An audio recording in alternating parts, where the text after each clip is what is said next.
اعوذ باللہ من الشیطان الرجیم بسم اللہ الرحمن الرحیم۔ اور ہم نے موسیٰ علیہ السلام کو اگلی امتوں یعنی قوم نوح علیہ السلام اور عاد اور ثمود کے ہلاک ہوئے پیچھے کتاب یعنی توریات دی تھی۔ اس کا مطلب موسیٰ علیہ السلام کے زمانے میں سے پہلے ہو گیا یا اگلے ہو گیا، اسے یہ آیتوں سے کیا معلوم ہوتا ہے ہم کو۔ اور ہم نے موسیٰ علیہ السلام کو اگلے امتوں یعنی قوم نوح و عاد و ثمود کے ہلاک کے پیچھے کتاب یعنی توریات دی تھی۔ ان لوگوں کے تینوں پیغمبر کے کون کون؟ یہ تو نوح علیہ السلام، دوسرا عاد کے طرف ہود علیہ السلام آئے تھے، ثمود کے طرف صالح علیہ السلام آئے تھے۔ یہ تینوں پیغمبروں کے گزر جانے ان کا قصہ، ان کا دنیا میں رہنا سہنا نکل جانے کے بعد میں ہلاک کیے پیچھے ان کے امتوں کو اللہ نے عذاب سے ہلاک کیا۔ اس کے بعد میں توریات دی تھی۔ ابھی معلوم ہو گیا موسیٰ علیہ السلام کو توریات کب ملی تھی۔ ان تینوں پیغمبروں کی بات نہ ماننے پر ان کی قوم کو اللہ نے عذاب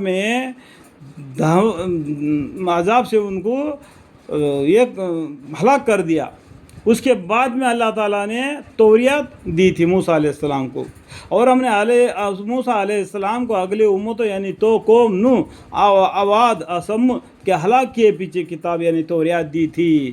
جو لوگوں کے یعنی بنی اسرائیل کے لیے یعنی بنی اسرائیل کو جو فرعون سے لے کے آئے تھے ان لوگوں کے لیے دانشمندیوں کا سبب اور ہدایت اور رحمت تھی۔ ان لوگوں کے بنی اسرائیل کے لیے یہ قرآن کس کے لیے؟ ان ہوا الا ذکر للعالمین۔ یہ قرآن تمام جہان والوں کے لیے ہدایت نامہ ہے، نور نامہ ہے۔ یہ کتاب پہلے امتوں کی کتابوں کے جیسا نہیں، یہ کتاب سبھی کے لیے قیامت تک کے لیے یہی کتاب ہے۔ اسی کے اوپر ہم کو ایمان لانا ہے۔ اگر عیسیٰ علیہ السلام آئیں گے دنیا میں قیامت سے پہلے تب بھی وہ قرآن پر ہی ایمان لائیں گے انشاءاللہ، تاکہ وہ اس سے نصیحت حاصل کرے۔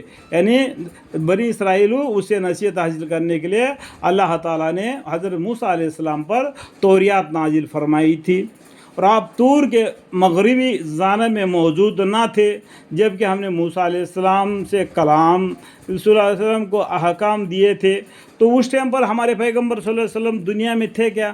جب موسیٰ علیہ السلام جب وہ طور پہاڑ کے ذہنی جانب میں رہ کر اللہ سے باتیں کرتے تھے، اس ٹائم پر رہتے کیا ہمارے پیغمبر صلی اللہ علیہ وسلم؟ نہیں تھے، لیکن وہی کے ذریعہ سے اللہ تعالیٰ نے ان پچھلے گزرے ہوئے قصوں کو، کہانیوں کو اللہ تعالیٰ نے وہی کے ذریعہ ہم کو بتلا رہے تاکہ تم سدھرو۔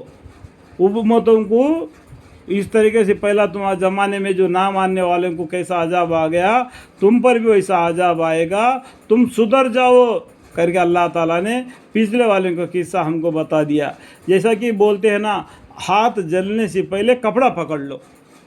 چولہا ہنڈی پر سے چولہا گرم ہے، اس کو کپڑا پکڑ کے اتارنے سے ہاتھ نہیں جلے گا، لیکن بغیر کپڑے کا ہاتھ سے اتارو گے تو ہاتھ جل جائے گا۔ اس لیے ہم لوگوں کو نصیحت کے لیے یہ باتیں قرآن میں اللہ تعالیٰ نے بتا دی۔ اور ہاں، خاص تو کیا موجود ہوتے، آپ تو ان لوگوں سے بھی نہ تھے جو اس زمانے میں موجود تھے۔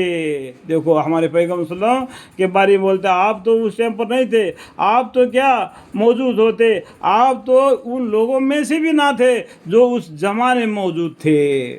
لیکن بات یہ ہے کہ ہم نے موسیٰ علیہ السلام کے بعد بہت سے نسلیں پیدا کیے۔ موسیٰ علیہ السلام کے بعد میں بہت سے نسلیں پیدا کیے، بہت سے پیغمبر آئے، لیکن وہ توریات کو انہوں نے نہیں بدلا، وہ توریات کے اوپر ہی عمل کرتے رہ گئے۔ لیکن عیسیٰ علیہ السلام کے بعد آنے کے بعد میں بات بگڑ گئی۔ وہ آپ کو قرآن میں سے بھی معلوم پڑ جائے گا اور قصص الانبیاء پڑھنے سے بھی معلوم پڑ جائے گا۔ پھر ان پر زمانہ دراز گزر گیا، یعنی اس طریقے سے موسیٰ علیہ السلام کے بعد کوئی پیغمبر نہیں آیا، ایسا ہی زمانہ بہت لمبا گزر گیا۔